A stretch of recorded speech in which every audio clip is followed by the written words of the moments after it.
you and try to find out what is the current situation here in the United States of America with the election being a real cliffhanger, and what is the immediate way forward.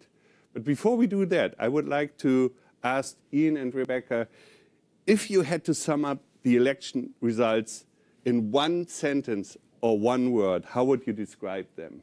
Who would like to go first? Ian. Joe Biden is going to be the next president of the United States, but the Democratic Party has a lot of thinking and analysis to do about our way forward, especially as it relates to key demographic groups that we have to build support through. I would echo what Ian said, but I would also say that in this pandemic election, I think we've learned a lot about what early vote looks like here in America and why it's different, and understanding that November 3rd was just the last day to cast ballots, but in reality, ballots have been cast over the last 2.5 months throughout the United States, and that's why we're seeing a lag time in some of these results coming in.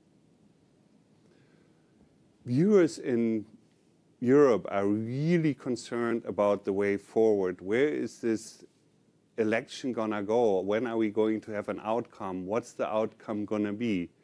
So could you tell us how you see that, and when we will have a result is of course also an important question.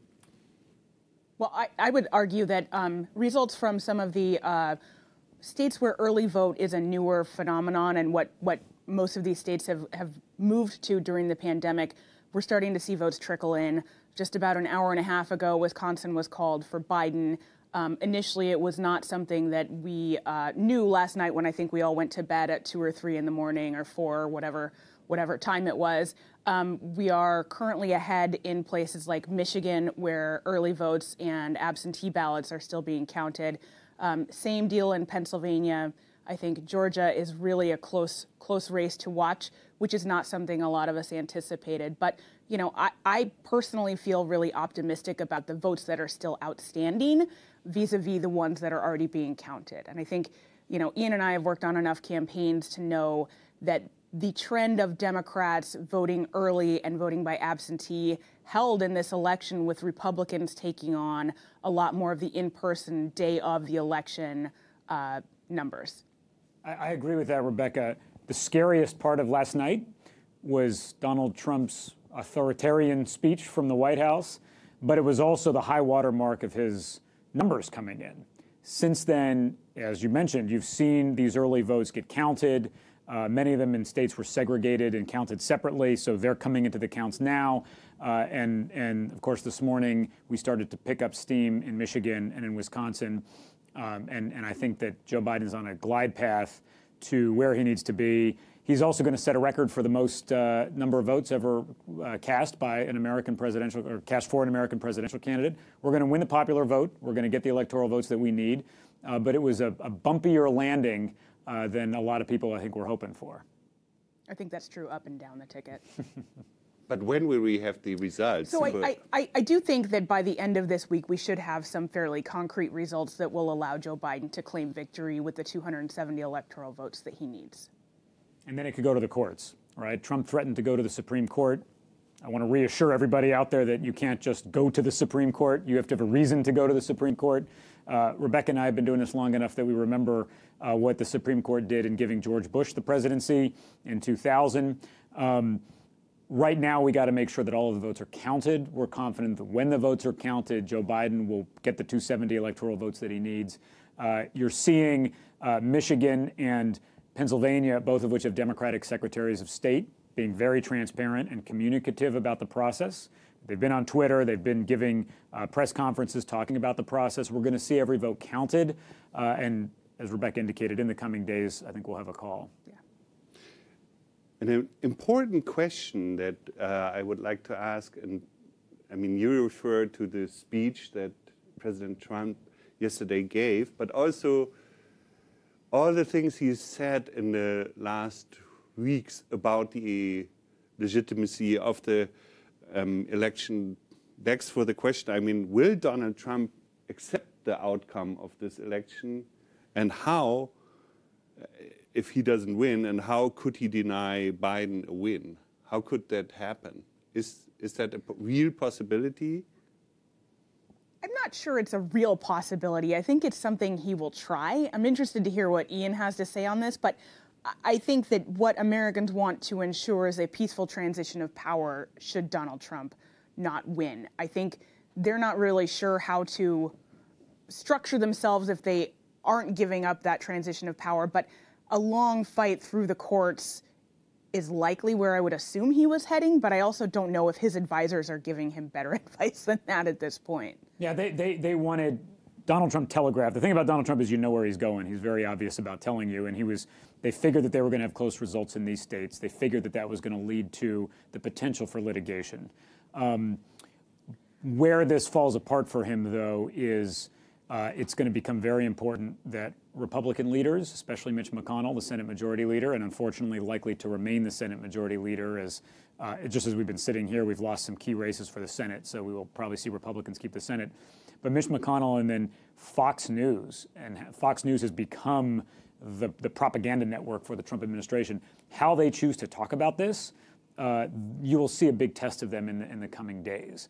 We did not see the big across-the-board defeat of Trumpism that I think probably all of us wanted to see, a wholesale rejection of Trumpism. It's going to be more nuanced than that. But when he's out of legal options, he's out of legal options. Yeah, and I will say the Biden campaign was not unprepared for a situation like this. They're also ready to have lawyers go in and argue the cases in some of these closer states, especially where results may trigger a recount. So Wisconsin, I don't think, is one of those. Michigan may be. Pennsylvania may be. I think North Carolina is on the verge of being a recount state, but same with Georgia. And so I think those are the places where the Biden campaign is really geared up to make sure that all votes are counted, but if Donald Trump goes to the courts, we're right there with him.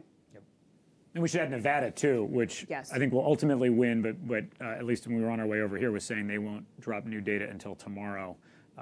So that's an area that tends to close at the end, tends to tighten up, but Democrats are usually able to pull out a win because of our strong ground game in Las Vegas. In the pandemic, we'll see how well that ground game ran, but we've got confidence in it. Just to follow up on it, I mean, you said Americans want a peaceful transition. Do the supporters of Trump also want a peaceful transition if the result of the transition is Joe Biden being the president and the Democrats being in the White House? This is the challenge, and I mentioned Fox News for a reason, because for Trump voters, they're not getting their news from CNN or MSNBC or the evening news. They're watching Fox News, and Fox News has been telling them that Trump was doing well, Trump had momentum, Trump had car parades and boat parades and people in diners who supported him. And so for some Trump voters, this is actually a legitimately surprising thing to see the election slipping away from them. And so there'll be whiplash. They will be inclined to blame us. Trump has been fanning the flames of this already. Yeah, and I do think that, you know, even though this is just like Twitter conspiracy theory, Ian's right. There are enough Trump Republican supporters, even in places like California, which is a Democratic stronghold, who really thought they were poised to win all of California's electoral votes, all of New York's electoral votes, and are genuinely surprised at the outcome in these states where the margins were not even close and the news organizations were ready to call the races as soon as polls closed in those places. And so Ian's exactly right. It is a bit of a whiplash, and I don't know that real dug-in Trump supporters are really sure that there needs to be a peaceful transition of power or any transition of power. They really still in their minds think that Donald Trump has won this thing, and in the middle of the night, Democrats were out stealing it. And by stealing it, I mean counting the votes that were already cast during our election day hours. And we should, Knut, I think it's important that we put a marker down here. We've never had an American president delegitimize the results of an election. Correct. We had an American president 20 years ago who was given his presidency by the Supreme Court, and Al Gore was, some would argue, too deferential to that process. We've never had an American president say what Trump is saying about the process and seeking to cast doubt on the process. But is Joe Biden and his campaign, or the Democrats in general, now prepared for this process in the weeks ahead? That we are. Rebecca alluded to this. We've got very good attorneys. They've been preparing for this. Both Rebecca and I have gone through recounts before, working with the lawyers that are advising the Democratic Party and the Biden campaign now. I feel very confident in the legal infrastructure. I feel very confident in Biden's legal infrastructure, but also the Democratic Party's legal infrastructure to take on these fights in these states where votes are still being counted that were legally cast by the deadlines set forth by the Secretaries of State.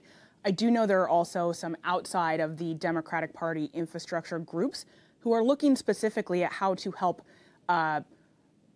educate voters on what a peaceful transition of power should look like and what it has looked like over the past 280 years. I would like to ask one question that deals with the legitimacy of the process and also what the American people might think. Obviously, I mean, the result is somewhat disappointing as a result from the perspective of the Democratic Party. Doesn't it show that Joe Biden and the Democratic Party failed to connect to at least part of the electorate, and that Americans remain distrustful of democratic institutions, of federal institutions, but also basically distrustful of democratic politics and don't trust the Democratic Party?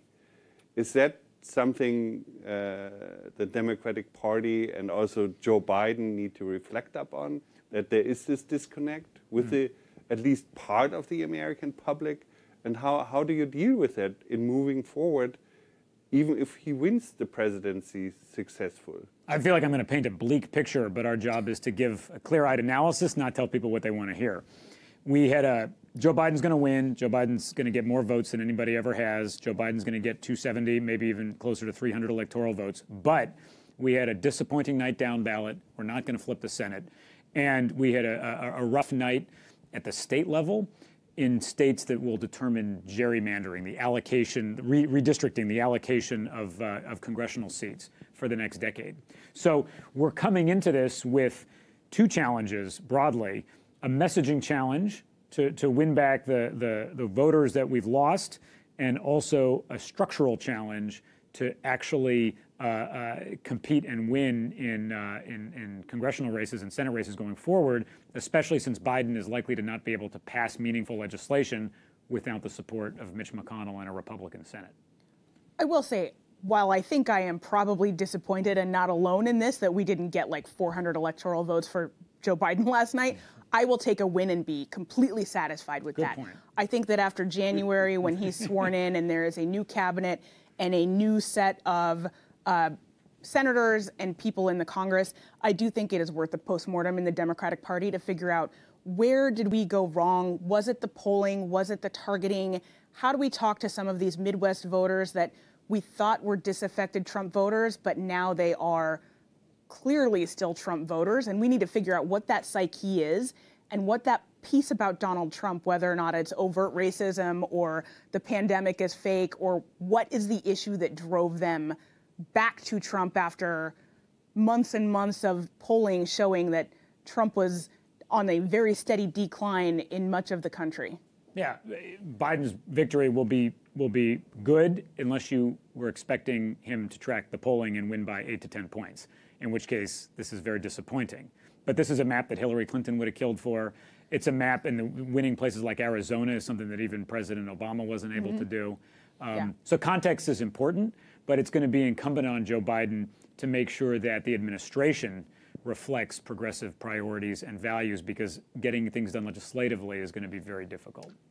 Well, having said that, in your view, what would be the 3 top priorities of a Biden presidency, or if it happens, you're ruling it out, basically, of a Trump presidency? So I think Biden presidency needs to be getting the pandemic under control, which I think is both health-wise and economically for our country, to reopen safely schools, workplaces, the government, and reorganizing some of the departments that Trump has obliterated, some of the policies that he has obliterated, figuring out what we need to do to, what are we going to do with the Supreme Court? It's not a court packing situation, but it is a, how do we think about restructuring what this looks like for a a democracy that is not what it was when they thought out what the Supreme Court would look like. And I also think healthcare is something that they're really going to have to think long and hard about, given the makeup of the new Supreme Court with the appointment of Amy Coney Barrett. And those two issues will collide next week, the healthcare and the Supreme Court, when the Supreme Court takes up a legal case backed by the Trump administration to throw out the Affordable Care Act.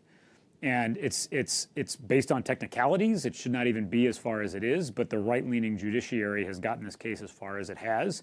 And there's a chance that they will strike down the Affordable Care Act, and a Republican Senate will prevent us from restoring some kind of healthcare legislation to people. So there are some really, really tough battles ahead. And even if, as we likely will, we survive that one, the Affordable Care Act survives that one, there's going to be challenges. Rebecca alluded to this. We're in a country that our Constitution was written by slave-owning aristocrats 200 some years ago. We need to update it for modern times. By 2040, 70% of the electorate will live in states that only have 30% of the Senate seats. We all knew that Joe Biden was going to get more votes. If you had asked any of us watching or here in the studio, we all knew yesterday morning that Joe Biden was going to get more votes, but the outcome of the election was in doubt because of an archaic system requiring him to get the votes in certain places, the Electoral College. And so America is going to have in the coming years, probably in decades, an accounting for its structures that just don't fit a multicultural republic of 300 plus million people. That's a whole conversation for another day, though. Well, of course, I mean, we will, I mean, if I may say like 2 words about the Friedrich-Ebert Foundation. We are a European political foundation close to the social democratic political movement, and so we feel aligned with the Democratic Party. But of course, we are mainly a foundation that cares about functioning democracy. We are here to facilitate transatlantic dialogue, and this is why we are organizing this discussion, so that we can have a discussion about democracy in the US, because that has, of course, global, it has global significance, and it does affect what's happening in Europe, because there are many, many political connections, and after all, I mean, the United States of America is the most powerful country of the world and is allied with the European countries, and there are many, many political connections on different levels. So that's why I would also like to ask a question about the Democratic Party and its possibilities in Parliament, because obviously it is a difficult situation with a Democratic majority in the House of Representatives, but as a majority of the Republican Party in the Senate. Mm-hmm. So what do you think? I mean, where will the future power center of the Democrats in the House be? Will it be with the progressive wing? Will it be with the moderate wing? Or will the power center of the Democratic Party in reality be in the White House? It's a good question, and I think we don't know the answer to it yet. One of the frustrating things about the down-ballot election returns last night is that no faction in the party could walk away with an airtight case for why their direction for the Democratic Party was better. Challengers to Republican incumbents that were backed by the progressive movement failed. Challengers to Republican incumbents who were backed by the moderates in the party, the establishment, also failed. So we don't really have a clear data point about electorally what we need to do in the short term. I think there was a ceasefire in the party since Joe Biden became the nominee and Senator Sanders and Senator Warren and the other primary candidates dropped out and unified around him earlier this year. There was a ceasefire because everybody understood that whether you were a moderate, whether you were a progressive, beating Trump is the most important thing. We social democrats can't have social democracy if there is no democracy. So we had to beat Donald Trump. That ceasefire is over. And the second that Joe Biden takes his hand off the Bible, I think probably even before then, you're going to see much before. Yeah, probably starting this afternoon, you're going to see the factions of the party, and Rebecca, you know many of them well, start to fight this out again. I actually think that Ian's exactly right, that the more progressive wings of the party have leaned in and done the work to make sure that Joe Biden is elected president, but there has been a policy ceasefire in pushing him towards some of the more progressive policies of Elizabeth Warren and Bernie Sanders. And I do think that as he's building out his administration and cabinet, you will start to see some of these social pressure campaigns with a lot of these groups who had a lot of skin in the game and a lot of people on the streets to ensure that he was elected go back to him and say, like, okay, you're our guy. Here's our policy. What are we doing? And how does it get done? And personnel. That could mean putting your former boss or another progressive champion in the cabinet, for example, making sure we're prioritizing having progressive voices around the table. Yeah, definitely. And the unity of the Democratic Party and the discipline was impressive. And unusual. Holding this it, coalition together was, of course, also something that was noticed for people that are interested in American politics. And in particular now is the question, if you now are basically saying that unity is not going to hold and the discipline cannot be sustained, what will that do to a Biden presidency and to the agenda, and how is the infighting going to look like? If you could allude to that briefly. I think we're faced by the challenge of Donald Trump has been trying to remake the Republican Party as a right-wing populist party. And last night, you had several Republican voices, including Senator Josh Hawley, who's likely to run for president, tweeting that the Republican Party is now the party of the working class. Now, their policies are not good for the working class, but they're trying to rebrand themselves as a populist party, and Democrats as a loose coalition of sort of effete liberals, bourgeois, people who don't like Donald Trump, college-educated voters who just didn't like Trump, and then communities of color.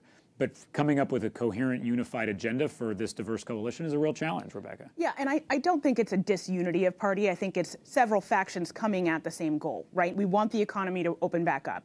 We want to see a solution to COVID.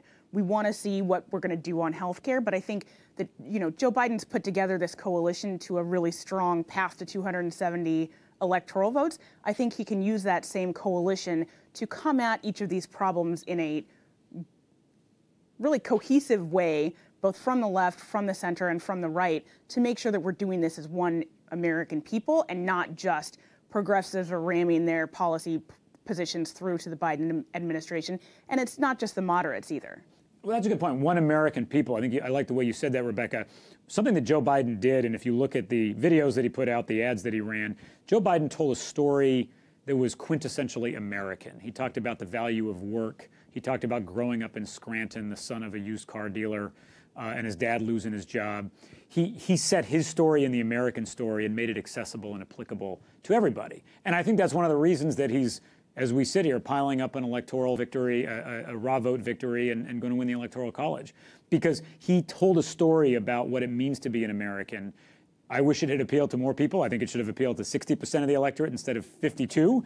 But here we are. Trump also has a story about what it means to be an American. But I'm glad that Biden sought to recapture that American story. Progressives and moderates together in the Democratic Party can't forget that we have to tell our story in the context of what it means to be Americans. Like, how do campaigns have changed? What was the defining moment of the campaign in comparison also maybe to 2016? And how will the future of campaigns look like? If you could just briefly touch on that, and then we want to move on. You were on the road when the virus hit with Senator Warren, so you go first. I'm not sure what this means for campaigns going forward, and I do think one of the defining moments for me was being on the road with Senator Warren for so much of the last year when the campaign was finally winding down, realizing that there was a pandemic and we needed to figure out what we as a campaign were going to do about it, but also as an American people, and I think as our competitors in the election, figuring out how to campaign during a pandemic. I think that there are now an entire class of operatives, particularly organizers, who've had to figure out how to be really creative about connecting with voters, and whether or not that was successful or not, or successful enough or not, I think remains to be seen. Once we get voter files back, I think we'll figure it out. But a lot of these organizers haven't had to actually organize people. They're on Zooms, just like we are. And it's not a face-to-face organization that I think you saw in a lot of the 8, 12, 16 campaigns that was so effective that gave Democrats an edge in a lot of these states. I agree with all that. To finish up the thought, the big event of the election, I think, probably was the South Carolina primary, the field coalescing around Biden fairly quickly, fairly early.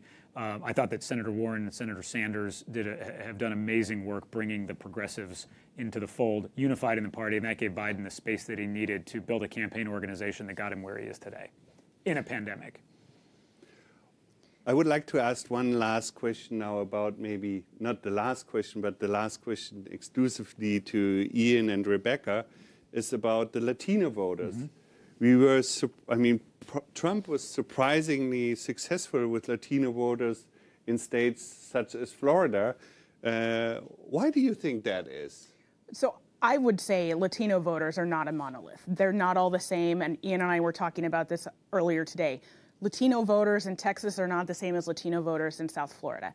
And I think that their values are so different that it is a separate campaign for each set of Latino voters, both by nationality or origin, right? But also by where they live, right? Because if you're talking to Florida voters about closing the border wall, they're like, what border wall are you talking about? There isn't one, right? But if you were talking to Latino voters in New Mexico or Arizona, it's a very different dynamic. And I think the issues are so different.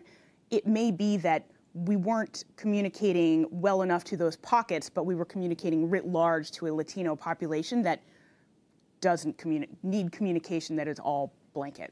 I agree with all that. It worked in some places. It didn't work in others. We won Colorado. We won New Mexico. We're going to win big in California. We're going to win the Hispanic vote, the Latino vote.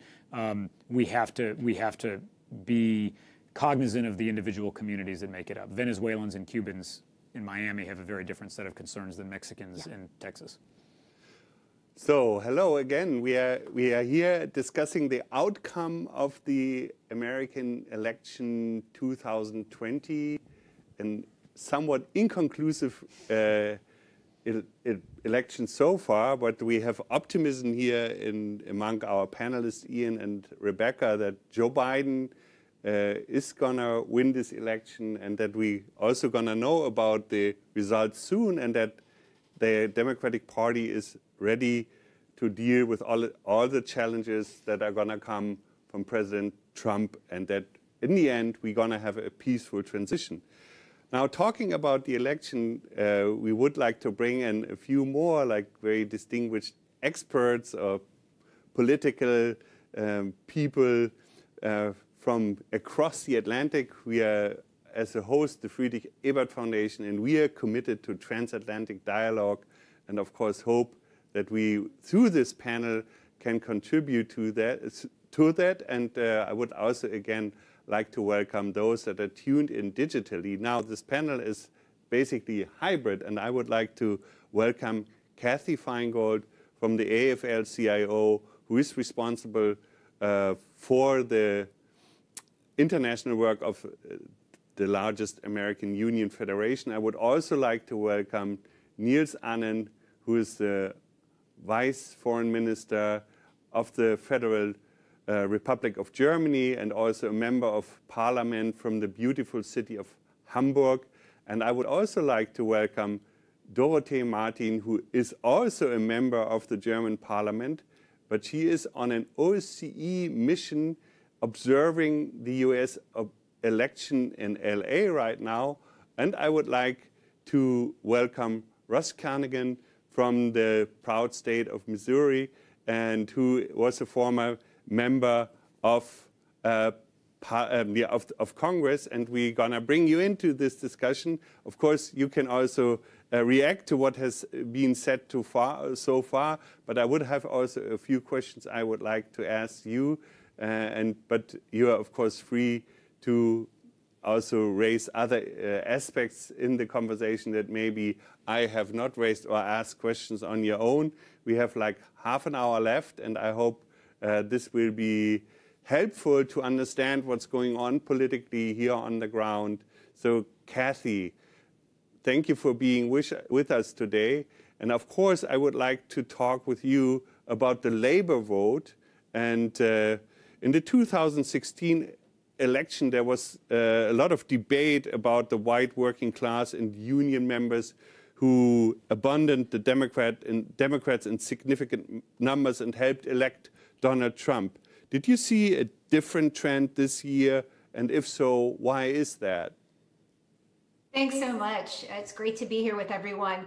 Absolutely. I think, this was such a unique year, and we just heard Ian and Rebecca talk about it. I have to say, in my over 20 years of working with the labor movement, this was the first time we weren't able to go door knocking as much and really talk to folks one-on-one. We had to change the way we engaged our membership. And I think we did that. We were creative with caravans, it wasn't just, Zoom conversations. We were able to really reach out to folks, even when it was food banks. We did this all during a pandemic. And we saw last night that there was a pushback by union workers. It made a difference when union members heard from people from phone calls in the workplaces. They responded. They responded in about 57% for Biden. There was an actual union difference nationally. Now, it played out differently in various states, but I do think there was a response by working people. That things need to change. We need to reclaim this democracy. And I want to add to the really good analysis that Ian and Rebecca gave, which is there is both going to be the pushback, there's the legal pieces to protecting our democracy, but there is also just the people taking to the streets that we have seen time and time again, peacefully, for the most part in this country, demanding a peaceful transition. We're hearing people today demand that every count be voted. People want to protect their democracy, the labor movement front and center.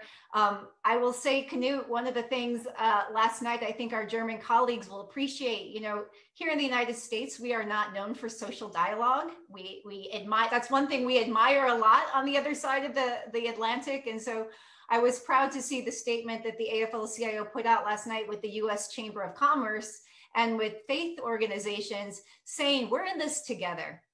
And this is a rare moment. We are in this together, protecting our democracy, making sure every vote counts. And we're continuing to put that message forward in a very,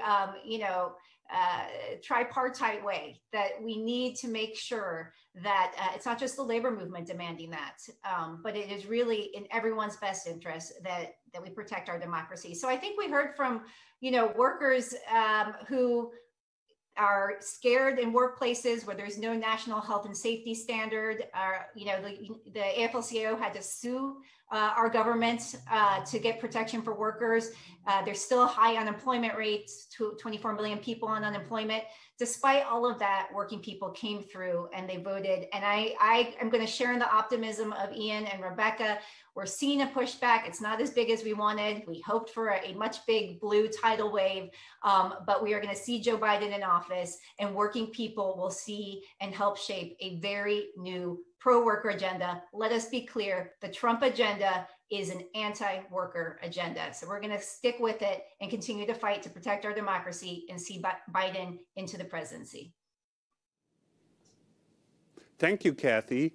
I'm, of course, excited to hear your optimistic view. Russ, if I may ask you, and that you come into this debate, Trump won Missouri with a comfortable margin 2016, and this year he pulled off victory again, despite record turnout of about, I think it was 75%. And what makes it so difficult for Democrats to win the state? And in general, why do Democrats have difficulties to be successful in the Midwest?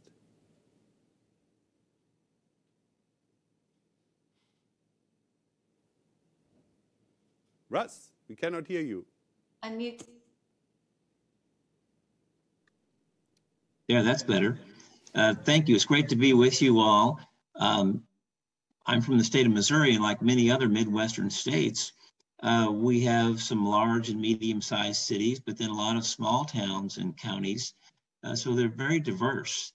And so the challenge is to put together coalitions. It's really a microcosm of the country to be able to connect with those rural voters that generally are more independent and self-reliant, and with those suburban voters that are different and the urban voters that are more diverse. And so that's really the challenge. But Donald Trump especially, but a lot of politics recently have really driven a wedge in our politics, made them more divisive, a bigger gap between the sides and more difficult to work together. So that's the overall challenge we have. But we've seen other Midwestern states, the upper Midwest especially, the Michigan, Minnesota, Wisconsin, that have all looking very good. For myself, I too am confident that the votes are going to come in to make Joe Biden president.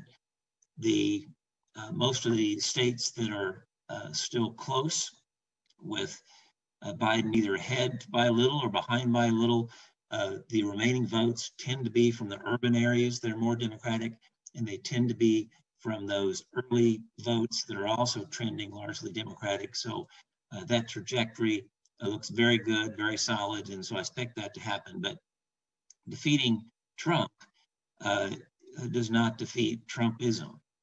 And that's going to be a continuing challenge for all of us. And I think the last thing I want to say in the opening here, especially to our friends in Germany, I think the Trump presidency has really shown us that we need to look at our relations more broadly and in a more diverse way. That it's not just about relationships with an administration, but also with Congress, with state governors, state legislators, mayors, and businesses that really broaden and diversify these relationships, even if we have an administration that is difficult to work with.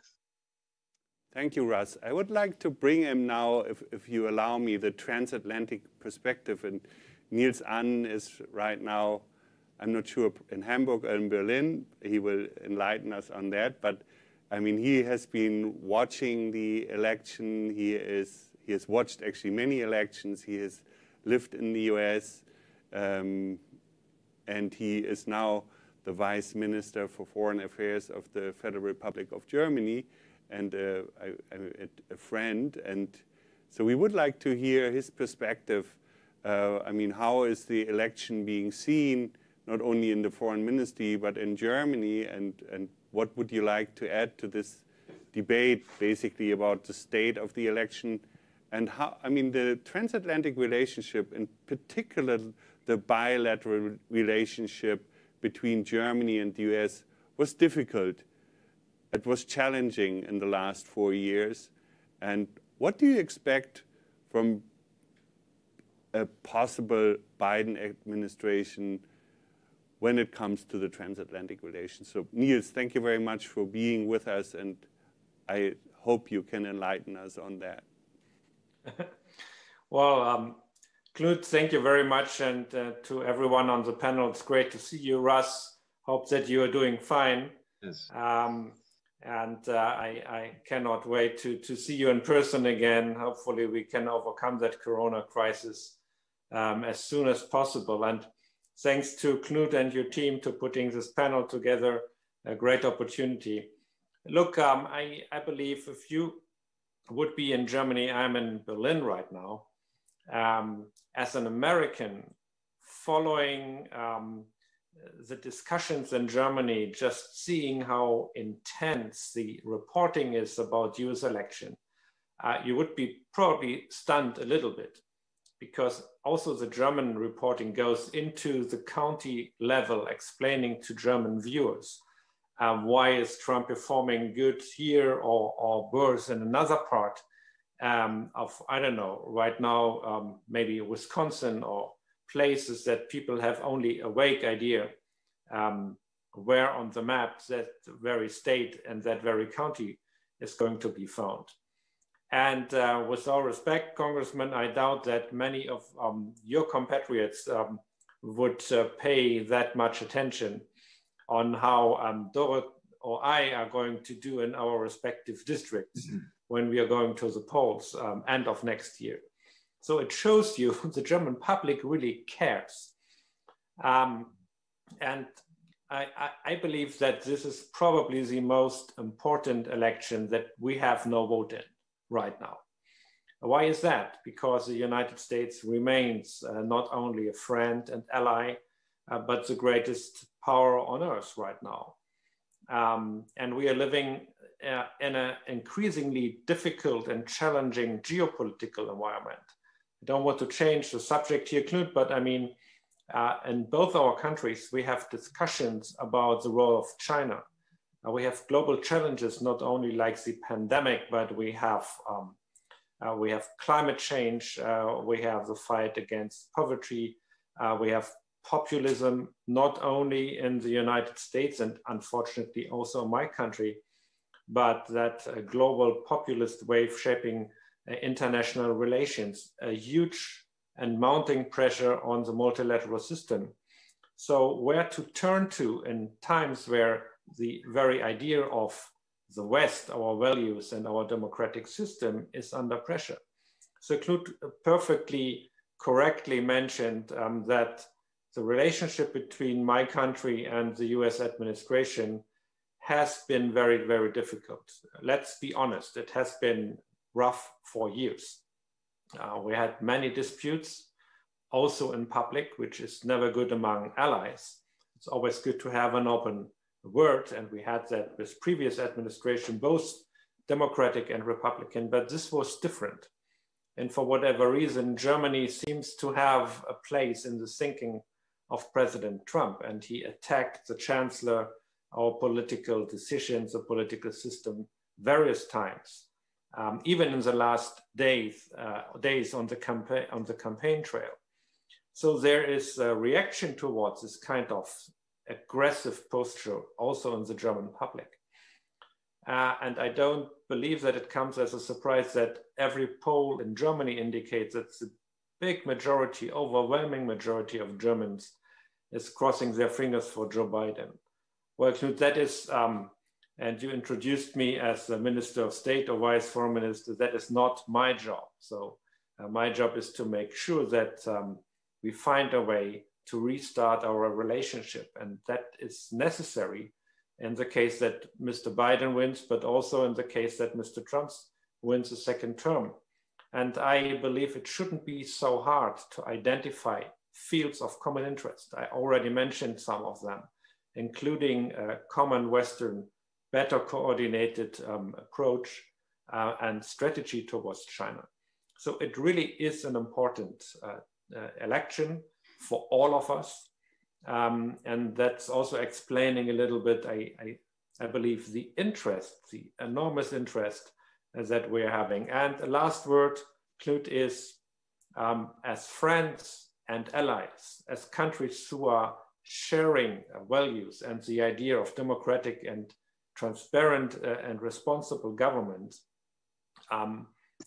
I think that it's perfectly fine among friends to voice some concerns.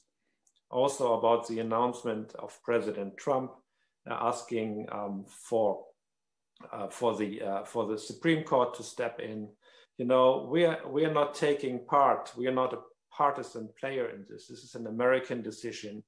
But what happens to the American democracy matters. And it matters also when it comes to the credibility of the community of democracy in the world, of, as we used to say before President Trump took office, the West. So that is also something where I believe first and foremost, of course, it's about the United States, the American voters, the American citizens, but it also has an impact on our own credibility. With that, best greetings to you and all of you in Washington and wherever you are right now. Thanks, Niels. I would like to turn to Doro, who is right now in LA on an OSCE election observer mission that is probably not very well known, but possibly important. I mean, you have visited polling stations. What were your impressions? There were reports of, I mean, in general, I don't know how it was in LA, but there were reports of people having problems accessing polling station, dropping off their votes, or even there have been reports, or there is at least a discussion about voter suppression in this country. What can you say about that, Doro? So thank you very much for having me. Yes, I'm still in LA. So some words about the OSCE, so Organization for Security and Cooperation in Europe, and also the US as part of the OSCE family. And since 2002, so there's an OSCE mission that observes the election in the US and also in many other countries, even in Germany next year. So, and we have been a group of about 75 parliamentarians, as well as long-term observers from the OSCE, who have been here for about 5 weeks already. And so we've been observing the election in about 30 states. And so I was in LA yesterday with 3 other colleagues. And I can only report positive things from the LA observing and from the California election results as well. So we never observed any political activity in or even around the polling stations. And we neither observed, so this is the LA observing any voter suppression. But we saw a very positive and a very relaxed atmosphere in all polling stations. And in several cases, there was even a kind of festive atmosphere. For example, there were some voter stations in the sports stadiums. We've been to the Dodger Stadium. There was live music. There was a band playing, cheerleading, and so on. So it was a kind of event for the voters. And according to the polling station staff, this relaxed atmosphere is also thanks to the massive amount of mail-in voting and early voting opportunities here in California and elsewhere in the country as well, which took away much of this kind of election day in-person voting stress and pressure. So we never saw any queues, so we never saw any suppression, we never saw any interfering. So in general, this was a very positive observing. The election system and the election processes here in Los Angeles, they're really good and really good functioning. Thanks, Doro. I would like to return to Rebecca and Ian. Since we had now also this international component, this transatlantic component of our conversation, I mean, you have been watching at your phone. I hope you still feel optimistic about the Biden presidency. Not surprisingly, Trump is trying to shut the counts down, but we're confident they won't let him. All right. So I would like to ask about the priorities. Let's say a concern from Germany is we have the impression that under the pressure a possible Biden administration will be giving the state of the American democracy and society, but also the challenges that a Biden administration will face in the U.S. with the COVID-19 pandemic and the economic, I think it's fair to say, crisis. I mean, will the U.S. completely turn inward, or will there be time also to, reestablish international leadership, and where will the U.S. turn to? I know that's a rather big question, but maybe you can say something to that I think would be interesting to learn a little bit more about, and of course we can also organize a whole discussion on that in the future, but first a few ideas would be helpful, I think, here. Yeah, I think you'll see Joe Biden lead the United States to turn back to our traditional alliances, back to the transatlantic relationship, especially with regards to Germany and the European Union. Biden is a fairly typical Democrat when it comes to his foreign policy. I've not always agreed with his foreign policy. He rather infamously backed the war in Iraq back in 2003. But aside from that, he's been part of the kind of the foreign policy complex that's fairly standard in the Democratic Party. And I think he's talked a lot on the campaign trail about the importance of our alliances and the importance of rebuilding that which the Trump administration has really tried to tear down in terms of the transatlantic relationship. I think Ian is right, but Neil's also said something that I think is really important, which is restarting the relationship with our foreign allies. Identifying the fields of common interest is something that I think is going to take a little bit of work, but hopefully we've got allies that remember what it was like pre-Trump and know that we can get there. It just might take a little bit for us to, I think, Knut, you said it the right way, look inward, fix what's going on here, start to get that going by building a progressive but also competent administration, but then starting to look outward at our allies and restating ourselves as the superpower and country that people looked up to and had a good relationship with in past administrations. And we're dealing with the same challenges. I mean, right? Parts of Europe are in lockdown again from the virus. This is not a respecter of national borders. Yeah. If we can use like maybe now, I mean, to look, I mean, now we touched on very big topics, and I would like to come back maybe to the current situation and also the atmosphere. I mean, one thing that is surprising somewhat about the debate in the US and how so maybe also about the debate has been shifted and how things are sometimes not called.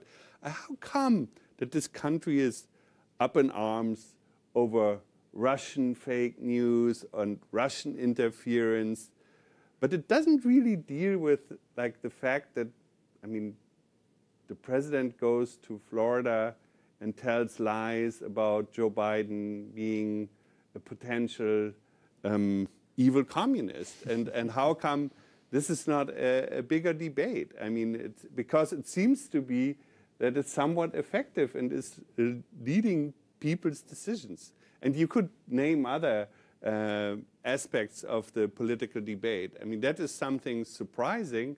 I could also maybe more general say, I mean, like discussing the second debate, presidential debate, like everybody kind of said it was civil, but I'm not so sure if it was. So like, if you could speak about that. Well, it's crazy, right? And so I can't put my finger on an American population that does just that, where it's very focused on the small things like a civil debate, which it was not, but it was so much more civil in the grand scheme of things than the first presidential debate, which is where I think people really started to tune out and think that this is just ridiculous.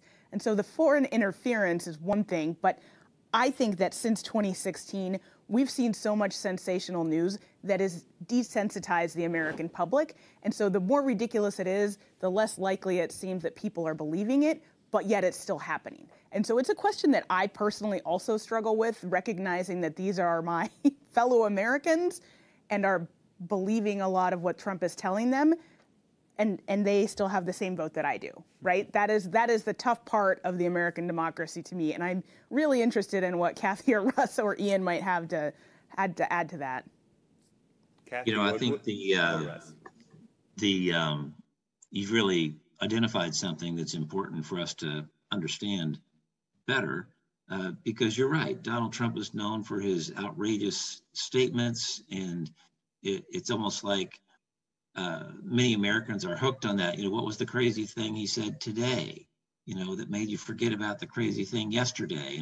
And some people, there's a certain amount of fatigue from that.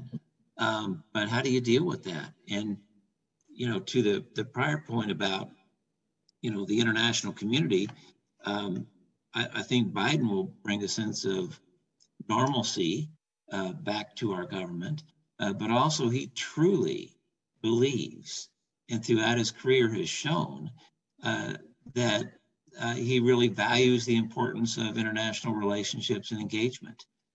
So I think that's going to be a very important difference as opposed to Trump's foreign policy, which too often seems like it's to poke your friends in the eye.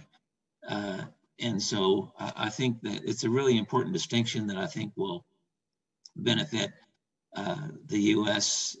interest, but also really build back a lot of those relationships in international organizations where the president's administration has really pulled out or denigrated them. And maybe I would just jump in, building off of all of this. I do want to be clear, though, because I think, Ian and Rebecca, you really spoke to this. People are going to be watching, working people on both sides of the Atlantic are going to be watching closely. It's not just going, I mean, I think what some people are concerned about is that we don't do anything differently, right? That we look for stability, Biden comes in, and it's as if we just go back to the good old days. We need to build new frameworks. We need a multilateralism, absolutely, Niels. I mean, the labor movement's all in. We need a multilateral approach that works, but it can't be the same old, right? We've got problems in the current multilateral system, obviously. It's not fit for purpose. So I do think we want to both get ourselves over the line, get this Biden election won, and then let's be clear, we need to rebuild, but with new frameworks. I wanted to add to Rebecca's list for what we need to see. I mean, if you're going to deal with all of the fake news and the fake promises that Trump made to working people, the Biden administration will need to take bold actions at the very beginning that show working people he is serious about change. That means labor law reform, the PRO Act. I mean, this isn't going to be easy given the reality of the Senate and but he will need to come out strong that he actually has an agenda that's bold, that's going to work for this country. And it's not just going to be kind of going back to what was considered the old normal. We need to build something new. And I think working people are all in for that, right? They're tired of broken promises, of standing up to Trump, to China by just, talking about tariffs. We need to work with the Germans on China. We need to deal with steel overcapacity. We need to work on that together, but it's going to have to be acknowledged that we need new frameworks. We cannot just do the same old. We're in a new moment. We're in a moment of economic crisis. The neoliberal model did not work for working people on either side of the Atlantic. We need to rebuild. So I think it's going to be a tough moment, but one where we can't do it alone. It will have to be done transatlantically. Well said. Absolutely. Rebecca, can Joe Biden and the Democrats rebuild trust in American democracy and for the American people? Yes, it's going to take work. It's going to take, I think Ian said this at the outset, soul searching by the Democratic Party and our allies, but I think it can be done, but it needs to be done quickly. We cannot waste a cycle where we are not sure if we're going to hold power in the U.S. House. It's going to need to happen before the 2022 Senate elections, and then we're going to need to make sure that in 2024 we're well positioned. So for anybody who thinks that 2020 is just now over, think again. We've got to start thinking and rebuilding the Democratic Party for 2022 and 2024, tomorrow or as soon as the race is called. As soon as we get a night's sleep. Yeah. And we got to take, I think, both in terms of the party and in terms of policy, we've got to take Joe Biden at his word and push him and hold him accountable for his slogan, build it back better. We have to build back better, whether it's our transatlantic relationship, our infrastructure, and our systems here at home, and the Democratic Party. What has been done has not worked, and we need to build back better. If I may ask one last question that's now somewhat different, but I think maybe also important for the democratic discourse. How will this election impact the Republican Party as a party? Will there be changes? Will it change the party? Will it move in a different political direction? Which path is ahead? I want to punt the conversation to Congressman Carnahan because he mentioned Trumpism without Trump, and his home state Senator Josh Hawley is one of the people who wants to be one of the next Trumps. So perhaps from out there in Missouri, Congressman, you've got a perspective that might be good to share. Russ. Yeah, certainly, I think post-Trump, there will be a reevaluation, a soul searching of what's left of the Republican Party, and what does that look like, and who are the emerging leaders? Donald Trump has already famously said he was going to run in 2024 no matter what. So there's who knows what will happen there. But there's a number of other emerging leaders, and that although a lot of Republican leaders won't say this out loud, they're concerned about the way Trump has acted and disrespected institutions and norms as well, and really thrown out the window long-held beliefs of the Republican Party. So I think they have a real battle on their hands to be able to try to figure out what their future looks like. Thank you very much. That's very important. Maybe I can ask one last question to Doro and Niels. This panel has been, I mean, not only fairly optimistic, my colleagues in Berlin would say very optimistic by well, outlining that Joe Biden is on the path to win the presidency, and the Democratic Party and Joe Biden are ready to the challenges that President Trump and the Republican Party are going to well, put forward, the obstacles ahead, and that we're going to see a peaceful transition. So the question to Doro and Niels, is Germany, is Europe ready for President Joe Biden, and how will it welcome such a change? Niels. The quick answer is yes, I am optimistic. We of course had the debate, many experts, pundits, very cautiously reminding us that not every dispute will disappear with Joe Biden. But that was never the expectation that I had. We had disputes between Social Democratic Chancellor Helmut Schmidt and Democratic President Jimmy Carter. We had conflicts between Democratic and Republican presidents and with various governments here. We are different countries. We are friends and allies, but we have different interests. But we should not underestimate the change, the possible change that a President Biden could bring. And if I only mention the atmosphere, to have a partner who is at least once in a while maybe willing to listen, to engage in a real dialogue. And if I can just quote or tell you from my experience, you know, we have, of course, been engaging on my level, on the senior officials level, with various counterparts in the Trump administration. That's what we do. That is our job. But it was sometimes difficult to get real information about policy and process, because often those people were open-minded and constructive in our engagement, but not really part of the decision-making. So I believe that not waiting for a tweet, but having a policy process, that could make a real difference. Thank you very much. Doro, what's your view? So you have the last word. I have the last word. Thank you so much. So yes, so I think the Deutsche Bundestag and the parliamentarians are eager to restart a closer cooperation, especially when it comes to climate change, when it comes to healthcare, when it comes to restart a kind of new, more climate-friendly economy.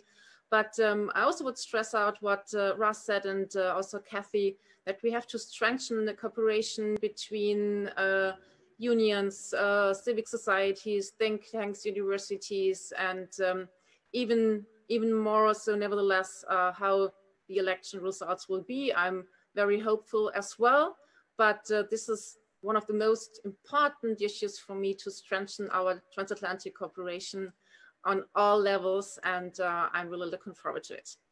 Thank you, Doro. And I would like to thank you all for being part of this debate. We have debated the results of the American elections 2020, somewhat inconclusive, but with an optimistic outlook from the people that participated in the debate, the great Rebecca Piercy, the wonderful Ian Russell, Kathy Feingold from the AFL-CIO, Niels An from the German Bundestag, the German Parliament and the Foreign Ministry, Dorothee, Martin, also member of parliament from the city of Hamburg, and Russ Carnahan, former congressman of the state of Missouri. Thank you very much for being part of this debate. I hope we don't have to redo this debate tomorrow when we realize that the path that you have outlined was not correct. No. If so, I will have to call you tomorrow morning. We will do the debate again. We leave it there. I thank everybody who tuned in and took the time to listen to us.